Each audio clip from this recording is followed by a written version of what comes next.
Bienvenue dans le 21e siècle. Les blocs de radiologie interventionnelle rayonnent.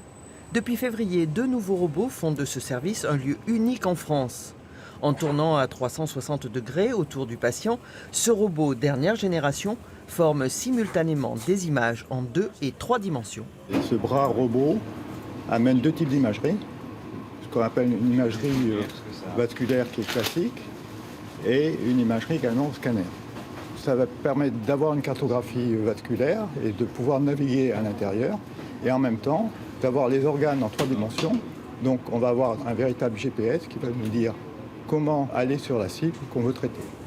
Près de 3000 interventions sont pratiquées ici chaque année, la plupart du temps sous anesthésie locale.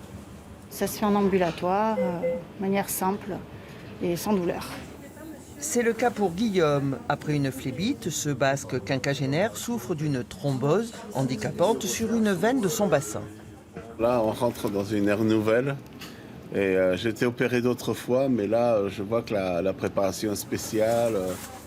On va utiliser le scanner et la cartographie vasculaire qui va nous permettre de naviguer à l'intérieur de cette veine thrombosée tout en allant directement par cette imagerie 3D scanner au bon endroit. Et je vais sortir plus vite et puis surtout le fait de ne pas être complètement endormi, je vais pouvoir faire le suivi, regarder ce qui se passe, ce qu'ils font avec mon corps.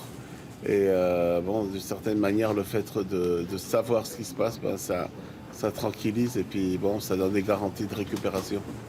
Grâce à la pose d'un stent, le radiologue débouche la veine. Autre salle, autre pathologie, autre robot. Celui-ci associe 2 arceaux pour des images de très grande précision en 3 dimensions sur 2 plans pour traiter tous les accidents du cerveau. Là, vous assistez à une procédure d'embolisation d'anévrisme qui consiste à traiter un anévrisme intracrânien, donc sur une des artères cérébrales, en passant non pas par voie chirurgicale avec ouverture du crâne, mais par voie endovasculaire. Vous voyez ici, c'est le seul point d'entrée qui est une ponction de l'artère fémorale au pli de l'aine, avec un cathéter qui fait à peu près 2 mm et qui nous permet donc de traiter l'anévrisme de façon mini-invasive par radiologie interventionnelle. Avec cette technique, environ 320 anévrismes sont traités ici, dont 50% d'AVC. Les progrès techniques sont tels que l'imagerie médicale va prendre de plus en plus de place dans les salles d'opération. Alors avec nous sur ce plateau, le neuroradiologue Xavier Barraud. Bonjour, bienvenue, merci d'être avec nous.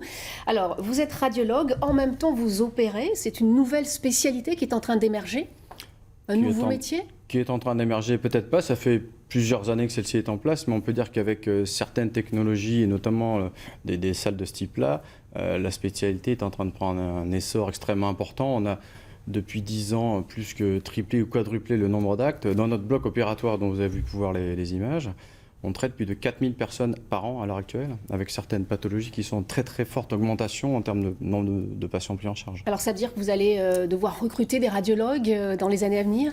Il n'est pas impossible qu'avec l'afflux de patients que nous traitons, et notamment en urgence, parce qu'au CHU, dans le cadre de cette activité, on traite des patients 24 heures sur 24, 7 jours sur 7, l'augmentation de l'activité devra se faire avec une augmentation de personnel médical, mais également aussi paramédical à l'avenir, car il y a un énorme réservoir de patients que nous devons traiter chaque jour, quotidiennement. Alors l'intérêt pour les patients, on le voit, de nombreuses pathologies peuvent être traitées ainsi. Est-ce que ça ouvre des perspectives intéressantes pour les patients ? Absolument, notamment l'investissement dans ces 2 salles de très haute technologie dont le CHU vient de se doter, la dernière étant positionnée depuis février. On peut réaliser de l'imagerie tridimensionnelle pour tous les patients, pour tous les vaisseaux, à la fois pour le cerveau, ce dont je m'occupe, mais aussi pour les organes rénaux, enfin pour les reins ou le système digestif.